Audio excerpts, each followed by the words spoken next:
Welcome to Ask the Tech Coach, brought to you by the TeacherCast Educational Network. If you are in charge of professional development and looking to build an innovative digital learning experience, this is the podcast for you. Join us each week as we uncover strategies that tech coaches are using to drive their digital transformations one classroom at a time. And now for your host, with over 2 decades of experience working with tech coaches and ed tech companies from all around the world, Jeff Bradbury. Hello, everybody, and welcome to the TeacherCast Educational Network. My name is Jeff Bradbury. Thank you so much for joining us today and making TeacherCast your home for professional development. This is Ask the Tech Coach podcast, episode number 179. We have a fantastic show. Many tech coaches on tonight talking all about video production. Specifically, how do you create an amazing YouTube channel? And how do you create videos that people want to listen to and come back to time and time again? I've got some great guests on that are doing just that in the field of coaching and education. But before we get to that, I want to bring on Sue Vincent. Sue, how are you today? Welcome to Ask the Tech Coach. I am great and so excited to be back for another week. And, you know, it's just the whirlwind, as we said last week, of January and February. We're hanging in there and getting things done. And I'm so excited to learn from this topic of conversation we're going to have. Absolutely. You know, this topic came up in our Coaches Network. We opened up a few weeks ago a brand new version 3, I think it is, of our Instructional Coaches Network. We now have over 200 great coaches in our Facebook group, and our LinkedIn group is getting to 60 or 75 coaches or so. If you're looking for more information about how you can join this free and amazing opportunity for professional learning, check out everything over at AskTheTechCoach.com. And of course, we would love to connect with you. But today is all about coaches, video production, and I want to bring on a good friend of mine, somebody who I get a chance to work with each and every day, Miss Amy Fusarelli from the great state of Connecticut. Amy, how are you today? Welcome to Ask the Tech Coach. Thank you. How are you? I'm doing well. Thank you so much for being here today. I'm so excited because today we get a chance to talk all about video production. You're doing some pretty awesome things. Tell us a little bit about yourself, and you got a great looking YouTube channel, don't you? Yeah. Well, I try. So I'm in my second year as a digital instructional coach.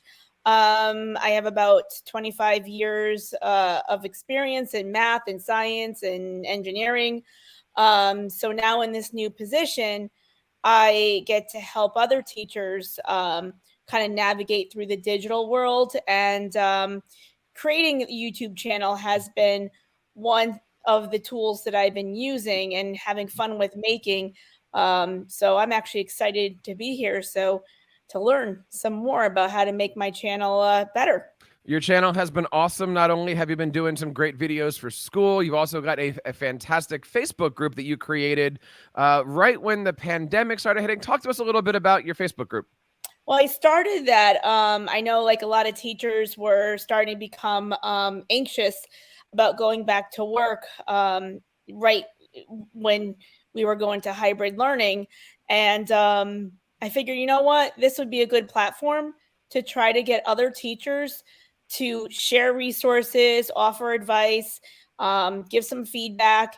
And the group has grown to over 2,000. So I was thinking like, 2021, I can change the name to something else, kind of like keep the group going, but in a different direction. But technically we are still in the pandemic. So I'm going to leave that name there for a little bit until we go to some kind of normalcy. Oh my goodness. Normalcy is it. The one thing I learned about your group is that it is all about people coming together to support, to help, and people all over the place are looking for ways to support themselves and doing it through video. And I know for myself, one of the places that I go to find some great videos is the new EdTech Classroom. And I am so excited to have 2 guests today from the new EdTech Classroom. I want to bring on Mr. Tom Gibson and Sam Carey. Tom, how are you today? It is good to see you, my friend. I am doing well, Jeff. It's good to be back. Tell us a little bit about yourself and what you're doing these days. Yeah, I am this is my first year actually out of the classroom. I had 10 years in the classroom, serving as a math and robotics teacher, as well as a YouTube video production teacher. That was an elective that I taught for a couple of years. And now I work full-time, serving as the creative director of New EdTech Classroom. Really, a lot of my oversight is what we're doing on the YouTube channel, the New EdTech Classroom YouTube channel, and the strategy around it, and making sure our whatever stuff we're putting out there to support teachers is as high quality as we can make it. And you are doing that with a great YouTuber, great educator, Mr. Sam Carey. Sam, how are you today? Welcome to Ask the Tech Coach. Doing great. It's honored to be here. Tell us a little bit about yourself. I've been following you for a while. You got a great channel over there. Who is Sam Carey? Just a regular classroom teacher who decided to start a YouTube channel. So actually that's a inspiration to anybody else out there thinking about doing so. Yeah, I was a classroom teacher for 10 years in the Bay Area, taught for 7 years in San Francisco, where I'm also from, middle school humanities. And actually, interestingly, I think for people to hear, I was a tech skeptic for quite a long time. And kind of came to the world of technology much later, fell in love with it, decided that I wanted to share beyond just my immediate community. And so I decided to start a YouTube, and now that's what I do.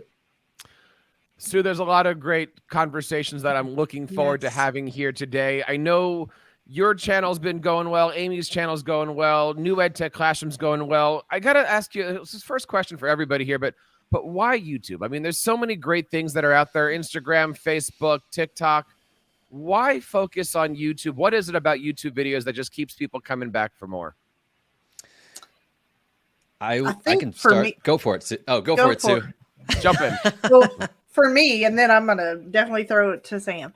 For me, it's just the things that are out there. I mean, years ago when YouTube was first coming out, I just remember being amazed. I'm like, hey, I can find old stuff. And I'm a huge TV buff, classic TV buff, 70s, 80s TV. And, I was finding stuff, and I'm a nerd that way. I was finding stuff that I enjoyed that I hadn't seen in years. And that's what YouTube is whatever interest you lie in. If you're an Olympic buff, you can find things out there. And it was just fascinating to me. And so, and as we grew as educators, and it became an place for educators to gather and find information, that's been huge to get our stuff out there and be able to share with teachers. Yeah, I agreed. I was interested in YouTube from the get-go because it's a visual medium, and I had been creating screencast tutorials for my students and saw how much of an impact that had in terms of helping them understand how to use technology. And really, when I looked around me and my broader community in San Francisco, in spite of being the supposed innovation capital of the world, very few people are using technology in the public schools. And there's a huge disconnect between the world of tech in San Francisco and the world of education. And I felt inspired to share with people how I was doing things in my classroom from a realistic in-class perspective that included all the nuts and bolts implementation details. And I felt like the best way to communicate that was through a visual medium. And when I got into YouTubing pre-pandemic, especially, there were very few EdTech YouTubers. Sethi DeClerc was making videos for Flip Classroom, and of course, John Sowash and a few others. But it seemed like a pretty wide open space. And actually, I think it still is a pretty wide open space for people creating visual content that can be, something people can watch in 10, 12, 15 minutes and learn a new skill, learn a new tool. It's interesting that you say that. When I think of educational people on Twitter or educational people on YouTube, I would say you do have two different categories. And you mentioned a few. You've got a great channel. John Sowash has a great channel. I think of Jamie Keats and what he's doing. There seems to be educators that are making really great videos for the classroom. And then there's educators making YouTube style videos. Where would you say New EdTech Classroom is? I would say that we're definitely in the camp of YouTube style videos, because the YouTube style video is really a video that's designed around keeping the attention of the person that's watching. And now, for us, it's not only about like how can we make this as fast paced and high energy and whatever that is, but it's more about like how can we take the things that would typically be shared in a 45-minute to an hour-long live stream webinar and condense it down into 12 minutes where it doesn't feel rushed, where if someone wanted to go step by step, they would be able to do that. And we're being as thoughtful as we can about like, what do we show here? What do we show there? What can we do as far as the thumbnail and the title and make it something that people will see and be like, okay, yes, that answers a question that I have. Or, okay, yes, I'm very curious about that topic in educational technology based on what I'm seeing on this title and thumbnail. And so it definitely takes a lot more work and a lot more iterations and everything like that. But tied to your other point of like why YouTube over all of these other platforms is YouTube is a search engine. It's the second largest search engine behind Google. Nobody goes to Facebook to look for how to use a technology tool. People go to Twitter to discuss different things, but no one's looking for an in-depth tutorial on Twitter, on TikTok, on Instagram. They go to YouTube because it is a search engine. And so it seemed like the ideal place to put the type of content that we're putting with New Ed Tech Classroom. And what's your thought process behind that? I'm curious. I mean, I know over the last 10 years with TeacherCast, I've toyed back and forth with, in this video, you're going to learn and it's just a screen. And then there's the times where I'm trying to be Mr. YouTuber and I've got the thing going and all that stuff. And then you cut to the screencast. And does one work more than the other? Is it just a style? Do you find that a teacher's going to go to one versus the other? Because if you really just want to know how to make a Google Doc, both videos are certainly fine. What's your philosophy on that one? I think we really try to take the approach, which is kind of conventional wisdom in the educational space, but like broader educational space in YouTube, that you got to give people a chocolate carrot. So you have to show people something that looks like chocolate, that would be intriguing, something that solves a problem, something that they would immediately be drawn to, and then give them some carrot in the middle. So we're not making a lot of YouTube videos that I sound like my grandfather. The YouTubes, you do the YouTubes. We're not making a lot of videos with titles that are really jargony, that have pedagogy in the title, but the pedagogy is in the video. So we're looking for ways to make this appealing to people. Really, you got to work on the book jacket and thinking about the thumbnail and the hook and things like that. And then within it, you can have some of the more rigorous material and give people what we feel like they actually need with some of the harder pedagogy. But, I'll also turn it over to Tom, because I mean, this is something we talk a lot about, right? Like we don't have a clear answer in terms of, do you start with a screencast? Do you start with a talking head? Do you start with B-roll? We kind of experiment with all that stuff. Yeah, I think also like when I go to YouTube, like I want if I'm watching a tutorial, I want it to be, if they could say what they're going to say in 9 minutes, I'd rather them to take 9 minutes than 15 minutes. And so for us as creators, we're trying to think like, where are the parts that we can shave things on? Do we have to explain everything to this person? And as far as like, for us and our goals is like, we create this content and we're creating a business around this type of content that we're creating as well. And so we're hoping to get this information, get these things that we're teaching teachers, not only just as far as ed tech tools, but just the pedagogy and how do you create these 21st century classrooms and these transformative learning experiences for your students. We're trying to get that in front of as many people as we can. And part of that is going to be like, okay, how can we make this as not only as informative and educational as we can, but how can we make it as entertaining, as digestible as possible? So that way YouTube will see that and be like, oh, lots of people not only clicked on this video, but they watched to the end. So we're going to go ahead and recommend this content to other teachers that watch similar types of content. Now, if we have really long drawn out videos and we don't really have much personality in it, then it may not capture the audience as much. Maybe like, all right, I got what I need, and they move on. And so it's a mix and a balance of trying to create this brand that people kind of recognize us for. And so helping us also get in front of more people to hopefully spread the message of creating these transformative classrooms to more educators that are going to YouTube. You're talking about a lot of subjects here, and I want to start to pick out a few of these things. Before we get into that, Amy, talk to us a little bit about your channel. When you're creating videos, do you have an audience in mind? Or like, I know sometimes you create a video for your teachers in your building, which is awesome. Yeah. I saw recently you had a really awesome video on how to do PowerPoint Live. Talk to us a little bit about the philosophy, like what goes into your process of creating videos. Well, I think it's changing. Originally, I wanted to do like quick little 3 minutes or less. I noticed that a lot of the teachers I was working with, they don't have time to really sit through a 45-minute video. And so what I would do is I would learn something new and I would test it out, and then I would try to break them down into small little segments so that teachers can say, okay, I'm going to try this first. And then they can play around with it. When they're ready for it, they can go on to something else. But now that with my new position as being a digital instructional coach, it definitely needs to take more than 3 minutes. So now I'm kind of in the works of redeveloping how I want to go about like creating a new channel that's not just 3 minutes or less. So I got to tell you, I watch a lot. Actually, Sam, you saved me during the pandemic. So when we were all just shut down, I'm like, I don't know how to do any of this. And all I did was watch. I put on my TV, I put the YouTube on my TV screen. I would clean the house, cook, whatever, and just watch all of your tutorials. And they were just amazing. I shared it with a lot of teachers.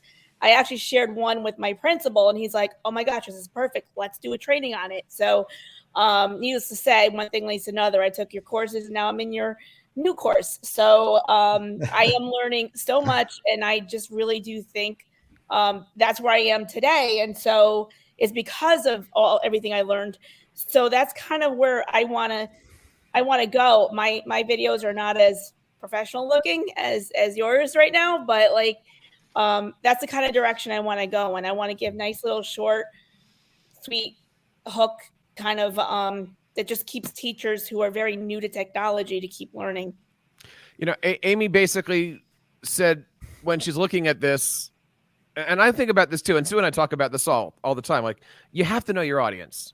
Right? Like if your audience just wants a 90-second video, use it. If your audience is looking for YouTuber style things, do that. I mean, Sam, how do you know who your audience is? I would assume it's changed over the course of your YouTubering. Yeah, I didn't. Well, I've always definitely had at least a projected image of the audience as people that care about pedagogy first, people that believe in high quality research-based instruction first and are interested in how to power up that instruction. So I'm kind of always speaking to that type of audience. And I think that is reflected in the folks that do take our courses like Amy and people that come to our webinars and things like that when we get to meet people, tends to be people who are more experienced teachers who are actually pretty knowledgeable about a lot of research-based instruction. They might not know quite as much about technology and are looking to learn because they care so much about making sure that their instruction is accessible for students and relevant and authentic, and are constantly looking for ways that they can revise their practices. And I mean, not to sound like I'm creating it for an audience of me, but that was me too. You know, I wasn't the tech person first. I was the instruction person first. And I think that tends to be our kind of ideal audience and definitely the people that are the most engaged with our content. There's a lot of stuff that goes into this YouTube channel. We're doing this on a video call here. So I'm going to pull up your channel here. And I noticed if you look at where New EdTech Classroom has been over the last few months, you got a lot of great content. Sam, I met you because you were the guy that was Bitmoji on all of the things, and that's what attracted me to you. But now I'm noticing, you've talked about a lot here, visual thumbnails, etc. Guys, I gotta ask, and I'm gonna put you on the spot. How much time do you spend posing in front of the camera for these still shots for your thumbnails? What is that like? I haven't been able to figure out if I would want to do this. But you guys are, I just love all the little poses. What does that look like when you do a camera shot? Does your family come in and see you posing in the air? What is this process of creating these thumbnails? Tom does it once and then it's got like the perfect version. I do it 10,000 times. I think as far as the time part, the time commitment really comes into like going into Photoshop, like really kind of thinking like the biggest thing that we were noticing for a while is there's just so much text, and how much of we're just scrolling. We're not going to read all of that text. And so we're just trying to think like, okay, how can we not only communicate what this video is about, but how can we kind of spark some kind of curiosity? And, there's all this research that shows like, people react a little bit more towards faces, but it also kind of depends on your channel. And so we've experimented with a couple of them that don't have us in there, and then a couple of them that do have us in there. And then we go into the analytics and we do all sorts of like just research, see like what's working and what's connecting with people, all in the hopes of, again, like just getting in front of more people, and also presenting a high quality product from the get-go, right from the start. And sometimes that's a real simple thumbnail. Sometimes it's one that takes quite a few iterations. I take a picture and I do the thumbnail and I send it to Sam and he's like, I don't know, I'm kind of confused by this. And I take it back and then I do it. He's like, okay, yeah, that's great. And then he'll do the same thing. And so it's definitely an iterative process, but it comes back to your goals. Do you want to make YouTube videos to support your teachers and that's really it? Then those are different goals than, a company that's trying to grow their business on YouTube, And so with us growing a business on YouTube, our goal is to get in front of as many people to kind of learn the algorithm of YouTube. And so much of YouTube comes down to a title and thumbnail game. You can have a fantastic video, but if people aren't enticed to click on it based on how you've titled it and how you've set up the thumbnail, then people won't see that video and see all the effort that you put into organizing this instructional strategy for other educators. And so that is kind of the mindset behind it, why we do choose to spend a lot more time on the thumbnails. And it's definitely not an exact science. It's kind of like the ones that we think sometimes are going to be awesome, or like that didn't do well. Was it the title? Was it the thumbnail? Was it the subject? It's hard to always know why maybe a video didn't get as many views. But then sometimes the ones that were like, no, that one's okay, and then it ends up, doing really well. Go ahead. I was just gonna say, when looking back through those that you flashed up, I'm like cringe. I hate the old thumbnails. I used to slap them together in 5 minutes or so before. I didn't give a lot of thought to them, and they're so text heavy, and it looks like a rainbow of colors. So I think that's part of it too, is that you do something so many times that you kind of get tired of your own stuff. And you just, for the sake of doing something new, and like that's what creative people do, I think, is just kind of try different things. So that kind of, I got so tired of that style that we decided we're going to do something different. And I think these are great points about evolving and knowing your audience and being willing to learn. Like Amy was talking about, she started out way over here, very simple, and now she's evolving and, changing her channel as she moves forward. And even with the whole thumbnail process, I've been doing my YouTube channel for a couple years, started out just for my teachers, just like Amy's. And, I'm trying to build a more global audience. And literally in the past, I try to do one video a week. And literally just in the past 4 or 5 videos, I have stepped out into Canva and started developing a thumbnail process. So literally I've been doing this for 2 years, and mine's not out there as globally as you guys at all, but I'm just now discovering the thumbnail process in watching you guys and other people out there kind of being the example. So if you're a tech coach out there and you're just starting out and wondering how to do this, building your brand, or just doing it for the teachers, take your time. Don't think you have to jump in and be fancy, like, experienced people out there. Let's talk about some of the questions that come up often in our instructional coaches group. Apps and equipment, right? Amy, when you're putting together your screencasts and stuff, what do you use? What's your favorite tool? Do you have a favorite for I'll say professional style versus even classroom style? I mean, if you were working with a teacher, would you recommend something? If you're doing it home for yourself, would you recommend something else? What's in your quiver? When I make my videos, to be honest with you, I do it very simple. Like I do a screen recording on my Mac, and then I upload them into WeVideo, and then I'll take slides and change them to pictures and upload them. So that's basically how I do it. But I definitely need to learn more tools because I feel like I read more about and learn more about Screencastify, so I want to learn more about that. So yeah, I mean, right now I'm very basic. I'm in the beginning stages. And when you put your shows together, do you plan them out? Do you have you have a script? Do you have a vision for what this looks like? Or, I mean, for some of the stuff I do, I plan it out, and for some of the stuff, I'm just kind of winging it as we go and building the cake as the oven's on. I definitely don't wing things. No, I'm a planner. I'm a big planner. I like to plan everything out on slides, on Google Slides, and I just kind of create from there, and then just talk through it, and do my tutorials that way.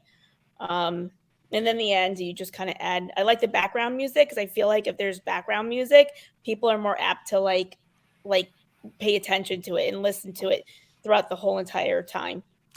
What led you to choosing WeVideo?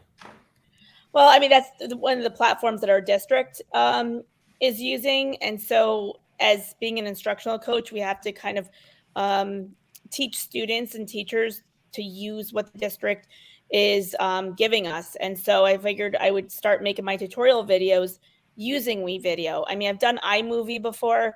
I've tried Loom a couple of times, but I really have grown attached to the WeVideo. When you're finished with these videos, do you feel that your YouTube channel is the place to go? Do you then take those videos and you're housing them somewhere else? Do you have a tech coach website that you push people to? Like, what is your production process at the end? I go right into YouTube, and then I just share the videos from there. I found it to be the easiest way to do that, to share with teachers.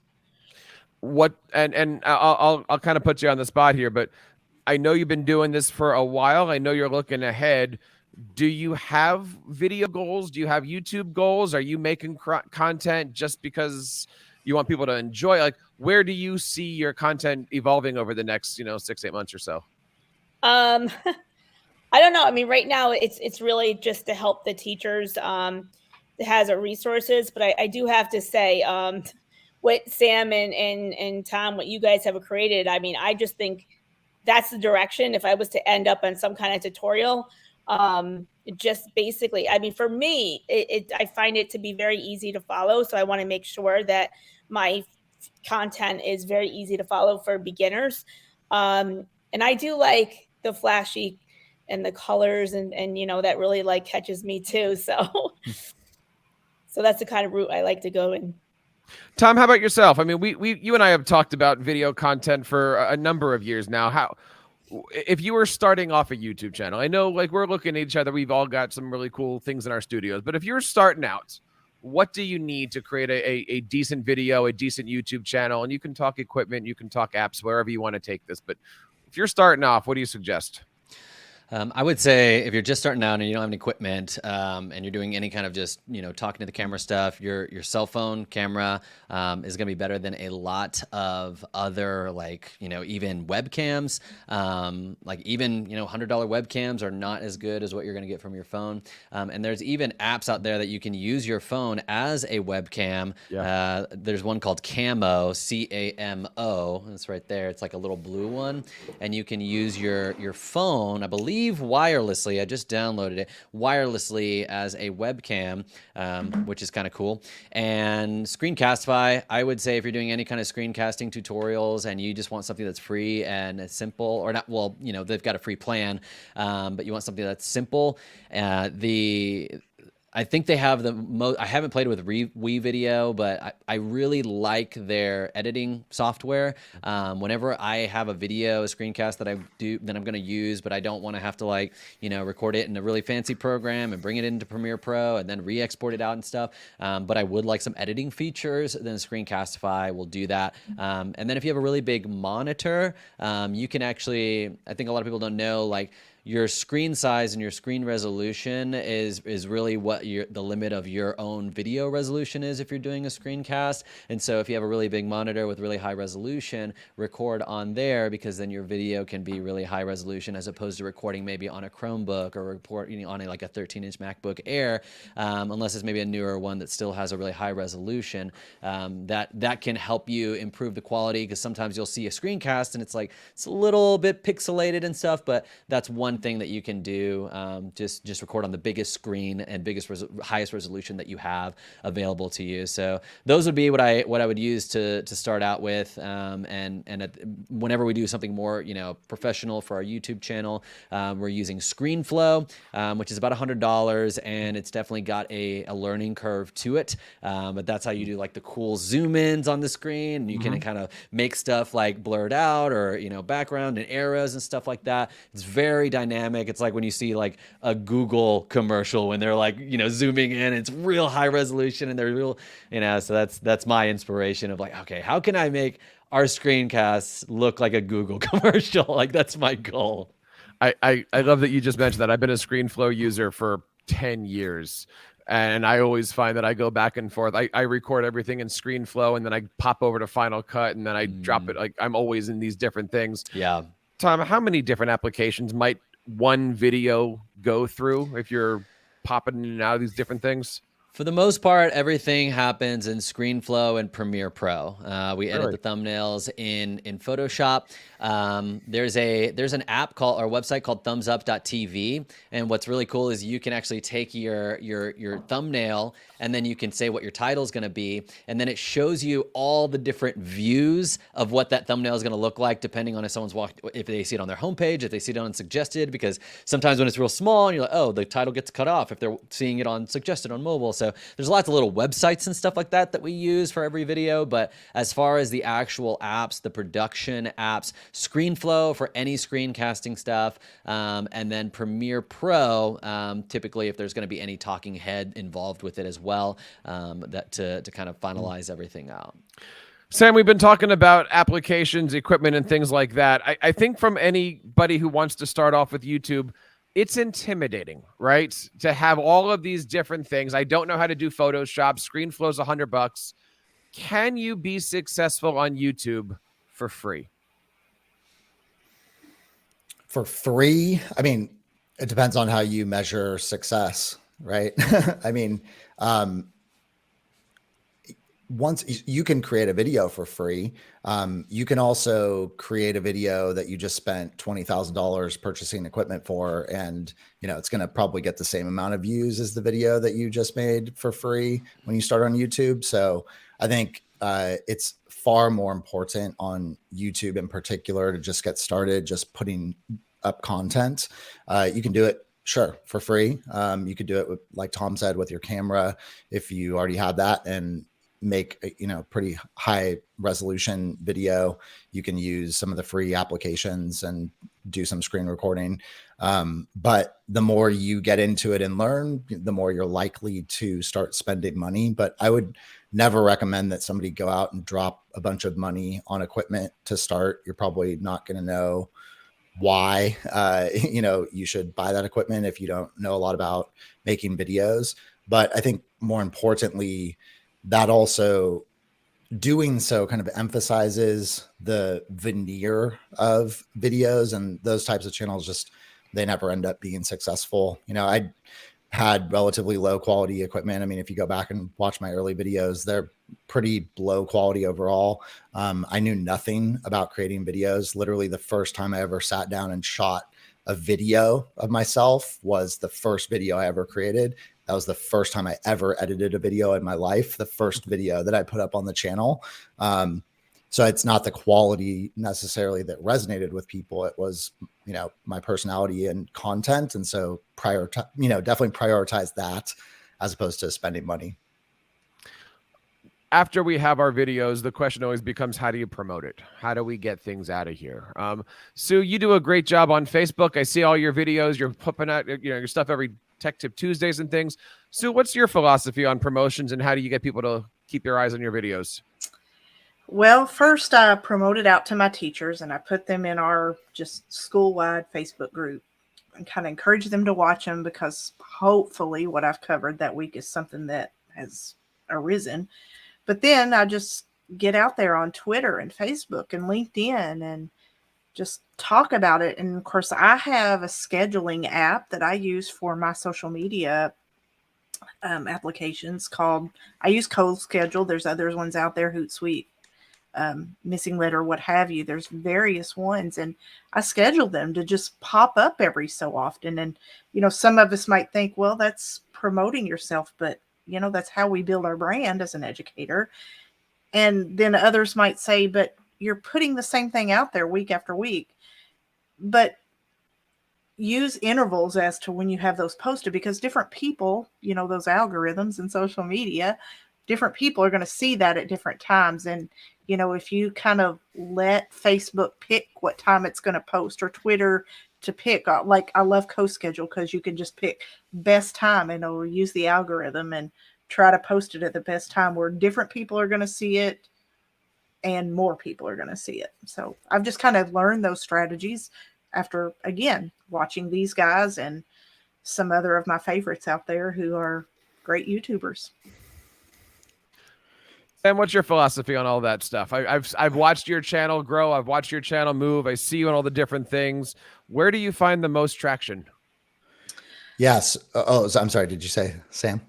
Sure. Sam, go ahead. I actually used to spend a lot of time promoting cross platforms, and I actually wouldn't recommend that. If you have a limited amount of time, I'm not sure I'd recommend that as a strategy. Actually, algorithmically, you're, when you're on a platform like Facebook and YouTube, they don't like each other, right? So if you're trying to make good with the Facebook algorithm, to push people off platform onto YouTube is not going to get you in the good graces of the Facebook algorithm. Now, if you're organically posting stuff to Facebook and then promoting it within that platform, sure. But I actually think we used to spend far too much time cross promoting content. And when we try to apply the 80-20 rule and look at, okay, what's the actual 20% that's actually making an impact? And really, when we look at, our promotion of say YouTube video content on other platforms, that's not really moving the lever for us. I think, it's less, maybe conventional wisdom, but people would be more likely to grow on their YouTube channel if they actually just focused on making the most optimal content, the very best content possible for YouTube, and let YouTube do the work of pushing out your content. I could work for 24 hours a day promoting my stuff on every single platform, and that's not going to grow my channel at all. But really what made the channel grow was actually when YouTube decided, we're going to put this content in front of people. And I please that algorithm. So that's the advice that I would give people. Actually, don't worry too much about promotion. Something that we started doing a lot more was almost like using YouTube, your own videos, to promote your other videos. And so at the end of our videos, most people will say, hey, be sure to subscribe, be sure to like, it'd be great if you shared this. And there's 4 other videos that are showing up on the screen, and you're giving, way too many call to actions to the person that's watching. And so at the end of every our videos, we think, okay, what video do we already have that would be a very natural next step video? Maybe we're talking all about, different screencasting apps that you need in the classroom. And then the last one that we talk about is Screencastify. And it says, okay, so we think Screencastify is the best one. And we actually have this video right here where we talk about 5 different tips that you may not know of what you can do in Screencastify. So we'll see you over there. And so like, that's the only thing. We're not asking them to subscribe. We're not asking them to like, we're not asking them to comment. We're not, for those videos, the goal of that video was to push people to this other video that we have that they might find valuable. And then what YouTube also sees is like, oh, that they're a lot more likely to actually click on that video if you say click on that video right there on the screen. And YouTube is seeing this video is causing people to stay on YouTube and watch more YouTube. That is good for YouTube. We are going to promote this video to people who are interested in this type of content. So we're using YouTube, our videos, our new videos to promote former videos and being very mindful of which video is going to be on that end card of what people can click on, that we even write it in the script, and we even point it out on screen, as that's going to be a lot higher conversion rate. That is so important. Knowing how YouTube works, knowing how to get it. I mean, I'm guilty as everybody else of, hey, like, subscribe, and comment, and all of these different things. I think even on my current end cards, it says, please leave a comment at the bottom. But doing something a little different does make the difference on all of that. Yeah, and there is a place for leave a comment. If this is a video that I'm really trying to build the community around the YouTube video, maybe I don't put up don't tell them to subscribe, don't tell them to watch this video, but my one call to action is, hey, I talked about this in the video. What I want to do is down there in the comments is write this, answer this question, and it's very deliberate still about like, what are they writing in the comments? And it still is that one call to action, but with just a different goal. Instead of promoting an old video, now I'm kind of building the community in the comment section for this video. Amy, I'm learning a lot about YouTube. What do you think about all this? Do you have any questions here that, we're all just kind of having fun tonight? Yeah, I actually like that. I've always wondered where it says on the top of the YouTube, it says click on this. And you're right. I keep clicking and I'm like, oh, wow, that makes so sense. I got to figure out how to do that on my YouTube. Draw me in. But one of the things too is I noticed, and I don't like the way I sound on videos. So is there a particular microphone that maybe could just, sometimes I sound like I'm really close and then I'm really far away. And then is there a microphone that kind of like keeps it in the voice level neutral, or maybe I just need to change my voice. I don't know. You have the right guy on right now, because Tom is a trained audio technician. It's actually, I would say it's more about where you're placing the microphone. What kind of microphone are you using right now? Honestly, right now, I'm just using when I do screen record on my computer. And then there's one that I have at work, but Jeff, you're the one that bought that one. So I don't know the name of that one that I've been using as well. I would actually recommend, and Tom helped me with this, if anybody out there interested in upgrading the quality of your videos, the number one thing you can do is upgrade the quality of your audio. And we researched, we use different microphones, but I got this Rode Wireless Go, and let's see, and I hooked this up to, so this hooks up to my camera, and then it also, what I do is I clip it onto the other piece onto my belt buckle, and then I use a lavalier mic now, because what was happening is I used to use this Blue Yeti that I'm using right now, but particularly when I was green screening, I was trying to get it out of the way, and then I would have that issue where my voice was far away and close up front and different things like that. And if I have the lav mic, that allowed Tom and I to calibrate it perfectly. Like, it needs to be at this distance. We need to set it at this volume, actually look at the decibel levels on Premiere Pro to check it, make sure it's exactly the way that we want it to sound. And now I know with, 100% predictability that my sound quality is going to be good. So that's something that dogged me for a long time. I'm like, my sound, it's echoey, and I'm in these terrible rooms, like a huge classroom, or, like I just didn't have a great space for sound and didn't know a lot about it. So yeah, I'd highly recommend just getting some kind of lavalier mic, or something that will upgrade your sound. Okay. Thank you. Yeah. Yeah, and I would add to that, like a lot of it is also if you don't, because the lav mic that Sam has, I think, what is that, like $200 or something like that. There is like another one that it's not a lav mic, but it's just it's a small microphone that you can put on your desk by a company called Fifine, Fine, and it's like $40.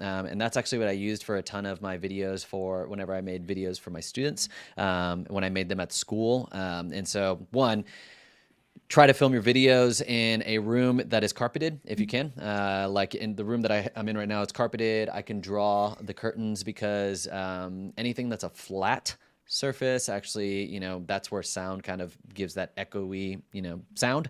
And then if you do have an actual microphone outside of your computer, like the Fifine, which is not the one I'm using right now, but it's USB, so you don't need any extra equipment. You can plug it right into your computer, and then you just want to keep it you want to keep it close to your mouth. I think a lot of people, they think they'll just put the microphone up and then they'll come stand way back here by their board, and then they'll start talking to their board because their microphone's pointing them. But you can hear right now how much my audio is degrading just from the distance that's created, and then look how close that Jeff has the microphone to his mouth, because he knows like that's the proximity that you have to the microphone is going to be where that quality comes from. And so if you're looking at different monitors when you're doing, and then you're coming back to your microphone and then looking at the monitors, you're losing that proximity, and then that's why the sound is feeling like it's high and low and everything like that. So I would recommend, if you just want to start, not too expensive, $40 Fifine microphone,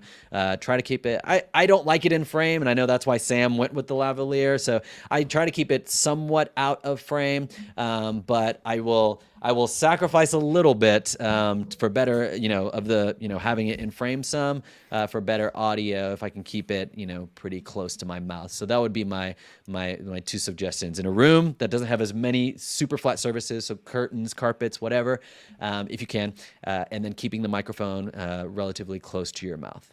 Okay. These are actually acoustic panels that I got from Etsy. So you can get like different types of acoustic panels that you can put up on your wall if you don't have carpet on your floor. I will say the one thing about the lav mic is that it's also good for short form content because I can plug it into my phone. So if I want to make a TikTok, then I also can just get the high quality sound. And sometimes I'm walking around, trying to do more movement on a short form video. So if you're planning to do anything where you're moving around, the lav mic just is right underneath your mouth. So you don't have to worry about that. Okay. Awesome. Wow. Wow, I feel like I've just attended a PD session for coaching. This is awesome. Yeah. Since you brought it up, what kind of camera system are you guys running? Are you on webcams, DSLs? What do you guys have on there? I have mine right in front of me. Actually, we have the same camera. His is black though. He's gonna laugh at mine because. So we both use this. It's a new. So we stream with a 4K camera. Because we also do live shows. So we, set those up or when we have meetings. And then we both have a ZV-E10, which is a Sony camera. And then we both also have the same lens for this camera as well, which gets better. It has a lower f-stop, so you can get better background blur with it. So you really have like the foreground in focus and better kind of blurry, artistic looking background. Yeah, it's like the Sony ZV-E10. It's about $800, and then with that lens, that's about another $250. The lens is a Sigma 16 millimeter. But that if you go like all the big like how to start on YouTubers, like that is like the camera and lens combo that they're all talking about, because just there's a lot you can do with that camera and the quality of that lens as well, that I think most people, even though that's about $1,100-$1,200, most people are not gonna be able to tell the difference between that and a a $6,000 camera. And so I think that's going to be more than enough for just about most people. And then when I'm on my computer, I'm using the Shure MV7 USB. It's a USB and XLR, but I use the USB aspect of it because it allows me to use a certain app to add compression to my voice and a little bit of equalization, so it sounds a little bit more like broadcast radio whenever I am doing a StreamYard live stream or going on a Zoom call or something like that. There's certainly a lot of things to consider. I mean, I think at the end of the day, if somebody wants to learn how to format a Google slide, just teach them how to format a Google slide. They're as much as the equipment that I have here, as much as equipment that I know we can sit here and talk about, I think it's just it always seems to come back. Make good content, people will come back to it. Yeah, and I think in the YouTube game too, it's also whether you're kind of going to be a search-based channel or whether you want to build kind of a dedicated audience of people that are going to come back and watch every video that you put up. And we're more going for the latter. And so when you're on that side of YouTube, then we feel like it's really important to make content that looks as good as possible, that sounds as good as possible, that's entertaining and interesting to watch, because we're essentially then trying to compete in, the entire YouTube ecosystem where people they got the video of Mr. Beast right there that they could click on instead, or, the other music video that they could click on. So we're trying to compete within that kind of broader system to get, the widest reach possible. But certainly if you're going for just search-based content, actually I think that's a great strategy to do initially, because you can get some traction, especially if you have something that's relatively niche, and you want to do something that people might be searching for that, there doesn't currently exist any good content about, then you can start to rank for that content. And that's actually the strategy I used in the beginning. I wasn't trying to be like a full-time, YouTuber, and that transition didn't happen until we made 100+ videos. You just mentioned two different types of videos. You said search-based type videos or search-based type channel. And what was the other one? Just discovery-based videos. So videos where, so you have community-based videos. So videos that are really for your audience, that your audience is going to watch that video, and you have a core kind of group of audience members that is going to continue to come back and rewatch your content. And that's actually when Tom was talking about a CTA in a video, a call to action in a video, asking people to leave a comment. That's specifically intended to build community. But then there's another kind of whole other bucket of videos in YouTube, and those are discoverable videos. So that's not when you're typing something into search. That's when a video is recommended on the back end of another video, or when you open up YouTube and it has your personalized selection of videos, it suggests a video for you. So in order to grow on YouTube, you cannot grow with just search-based content. Growth happens through creating discoverable content, which means you have to rank, and you have to basically have YouTube pick up your content and start suggesting it to people.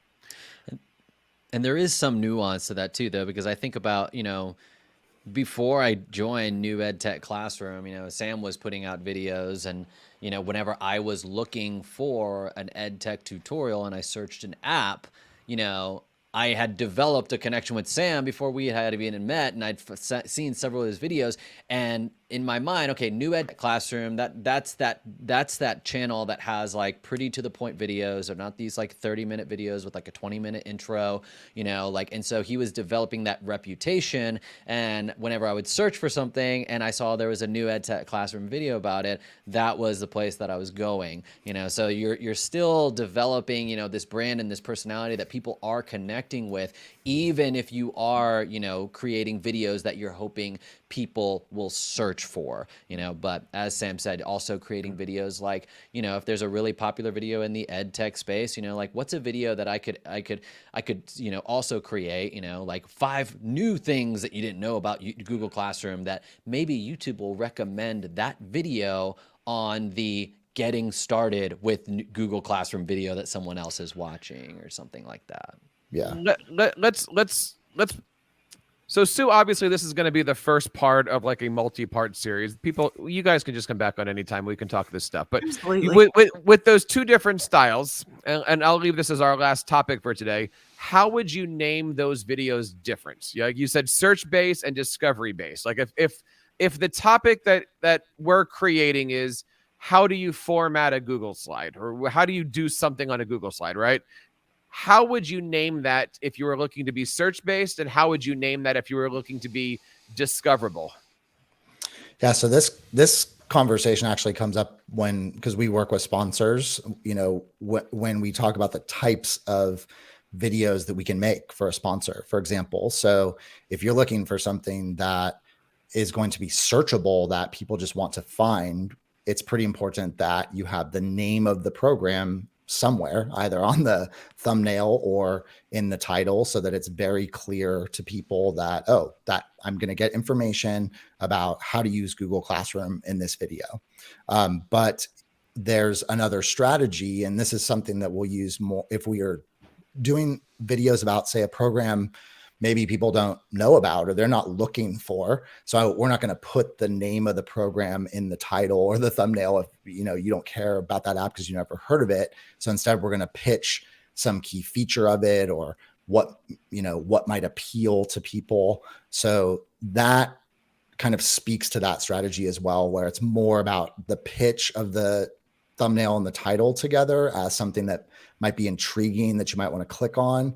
And maybe inside, it happens to be about this app, but we didn't say that necessarily in the title thumbnail. By the way, sometimes this fails spectacularly. We did one that we thought was like the best thumbnail. There's this one where it's like gold kind of flooding onto my face that we thought was like, or at least I did, like the most amazing thumbnail. You opened up a Chromebook and it was supposed to be like, it was like secret, Chromebook hacks or something. And then he opens up the Chromebook and it looks like it's like glowing, like he opened up like a treasure box. And we're like, man, this thumbnail's so good. And then it like did not do that well. So it's definitely a hit or miss. Yeah.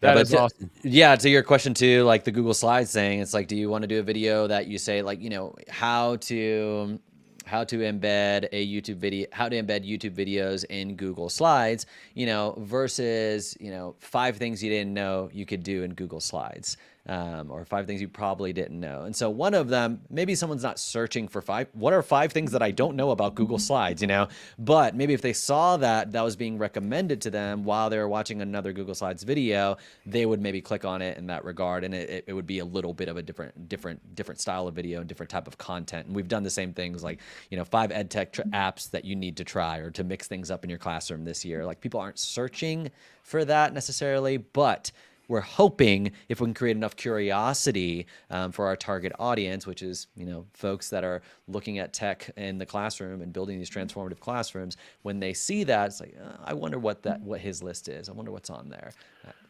Yeah, I'd say that's always, we'll pretty much always go with that strategy over the explicit, how to do X, Y, Z thing now. I'm looking through your channel here and, you've got an entire playlist that just says flipped grid tutorial for teachers, Padlet tutorial for teachers, Nearpod tutorial. I mean, it's vague, but then at the same time, you've got, 5 ways to use Padlet. I love the fact that I can see here the evolution, if you will, of all of your tutorials, your stuff. Yeah, I've been having. Go ahead. Go ahead. I was just gonna say, I do. What Tom said is true as well. I do think, even though we're talking about creating these videos that have these kind of intriguing mystery-based sort of titles, or sort of experimenting with that because we're trying to see how that works, it's also very important to us that people know they can come to New Ed Tech Classroom to get an authoritative, comprehensive tutorial about the program that they want to use or the instructional strategy that they want to try. So we're never going to move completely away from that. That will be a foundation, but we're hoping that once we draw people in, like, you needed to learn how to use Padlet, that we can also get you to watch our response to The Economist's video about, education technology, which is never going to be something you're going to search, but we're hoping that people might just be interested in watching that too. there's so many different things on this topic. I know we're coming up on the hour mark here. Guys, please do me a favor. Invite yourself back on. I would love to. One of the topics that I wanted to hit today that we just didn't have time for was, how do you handle all of these topics as an instructional coach? I mean, doing it as a business is one thing. Doing it as a YouTuber is another thing. Talking about algorithms is great. $400 cameras and mics, that's all great. But I know there's a huge number of coaches out there that put their heart and soul into making, a complete guide to Google Slides, and here it is. And the teachers just don't listen to it, don't care, whatever. I mean, and for those listening to the audio, everybody on the panel now is shaking their head. They've all felt this. So I would love to do a second half of this. And if you're out there listening and still listening and would like to be on the show, please invite yourself on, because this is just as important of a topic, right? And it hits me too. You create a YouTube video, it works, it doesn't work, but you share that video in a tech coach newsletter and nobody cares, nobody clicks on it, nobody whatever.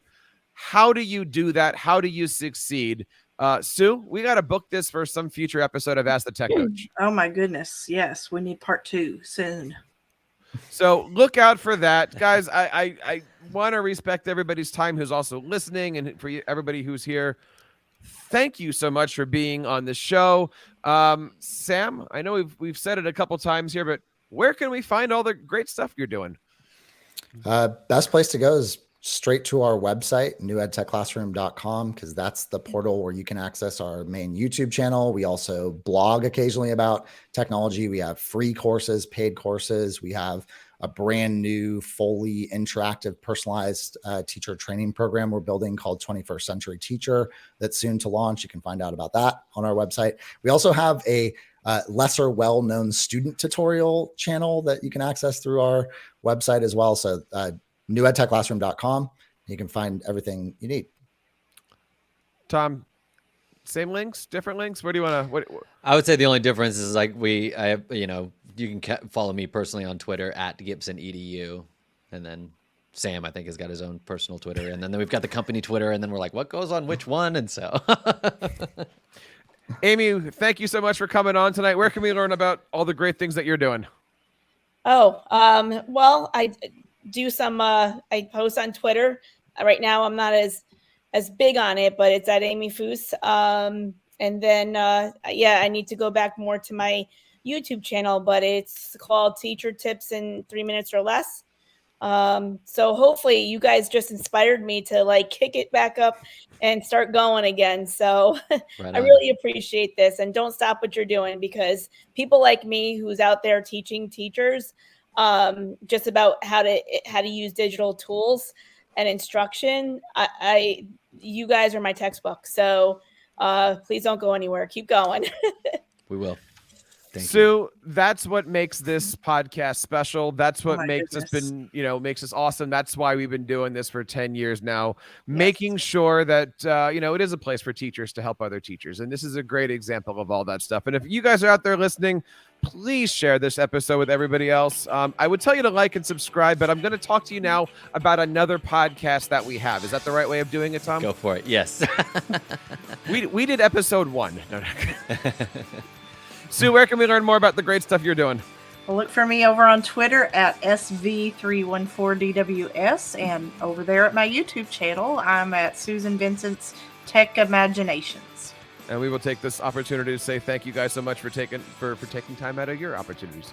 I can't talk. It's been an hour-long show. Thank you guys for making TeacherCast a part of your professional development. And on behalf of Sue and everybody here in the TeacherCast Educational Network, my name is Jeff Bradbury, reminding you guys to keep up the great work in your classrooms and continue sharing your passions with your students.